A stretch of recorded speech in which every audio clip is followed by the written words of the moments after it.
Hi guys, and thanks for visiting my channel. Today in the Tiny Kitchen segment, we are cooking beef bone broth from free-range Scottish Highland cows.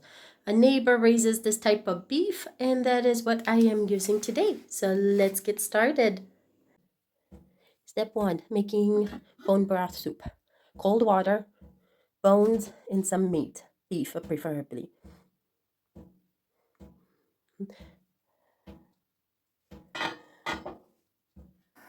There you go. After the water has started to boil, skim all the little fats, the little dark particles off the surface. You can use a skimmer, or if you don't have that, you can just use a regular spoon. No big deal. So for it about to boil, it takes about an hour and a half for almost a 15-liter pot. And then you just put it into a cup on this side.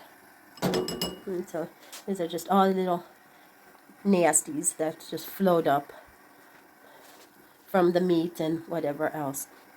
And this you'll skim for about several minutes, just taking it off as it starts to clump up. Just take it off and there you go, and then the soup will be clean later on.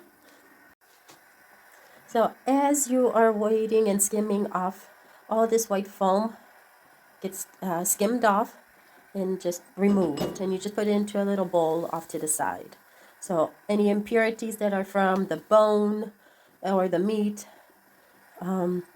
everything will skim to the surface, and so you just skim until it just stays clean, until it becomes clean.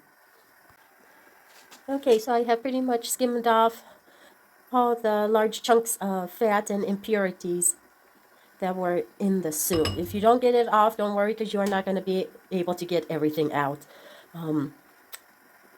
It's just going to cook down and cook away, and then once it cools off, you'll skim off the fat one more time, but that's later in the day or into tomorrow. So now you're going to let this soup cook for about another 4 to 6 hours, and you're going to turn it down to a low boil. And I've got the flash on, so you can't really see.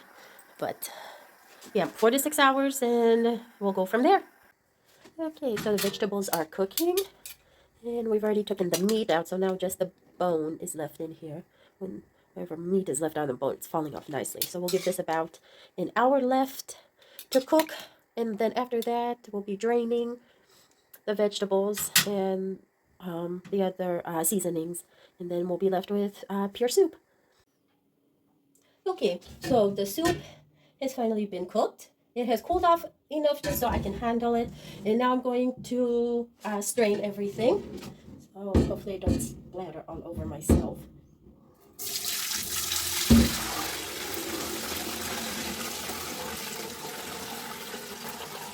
So moving it from a larger pot into a smaller pot, from a 15-liter pot into a 10-liter, and there we go.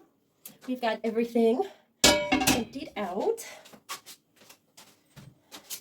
and so all of this now has been cleared out from this, so we have just pure broth now. So this is going to go into the garage overnight and have it cool off, and in the morning I'm going to skim off all the fat, and I'm going to show you that. So till tomorrow. So here's a closer view of just the broth now, and yes, it's a little shiny because the grease is still on there, but we're going to fix that tomorrow. Hi, good morning. Okay, so here is the soup from last night. It has cooled off completely, and now you can see all the little fat particles have risen to the top and cooled off. So you're just going to skim the soup off, the fat off with a spoon.